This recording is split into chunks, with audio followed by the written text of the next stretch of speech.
வீரபாண்டி ஆறுமுகம் திராவிட முன்னேற்ற கழகத்தின் மிகப்பெரிய தூணாக விளங்கியவர். திமுகவிற்கு ஒரு சோதனை காலம் வந்தது. வைகோபால்சாமி என்பவர் திமுகவிலிருந்து பிரிந்த பொழுது என்ன செய்வது என்று தெரியாமல் கலைஞர் குடும்பம் வீட்டுக்குள்ளேயே அடைபட்டு கிடந்திருந்தது. அப்பொழுது கலைஞர் அவர்களே, கவலைப்படாதீர்கள், நான் இருக்கிறேன், வாருங்கள் என்று திமுகவின் பொதுக்குழுவை இந்த சேலம் மண்ணில் நடத்தி காட்டியவர், மீண்டும் திமுகவுக்கு உயிர் கொடுத்தவர் வீரபாண்டி ஆறுமுகம். அவருடைய குடும்பத்தில் இன்னைக்கு என்ன பதவி கொடுத்திருக்காங்க, என்ன செஞ்சிருக்காங்க நிலவே பார்க்கணும்.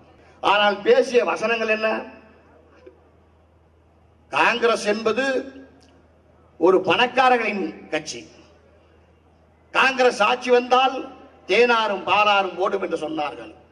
அந்த தேனாரும் பாலாரும் எங்கே ஓடியது? கபிஸ்தலத்து மூப்பனார் வீட்டில் ஓடியதா, இல்லை பூண்டி வாண்டியார் வீட்டில் ஓடியதா என்று அன்றைக்கு கேள்வி கேட்டது கலைஞர் கருணாநிதி. காகிதப்பூ மணக்காது, காங்கிரஸ் சோசலிசம் இனிக்காது என்று சொன்னார்.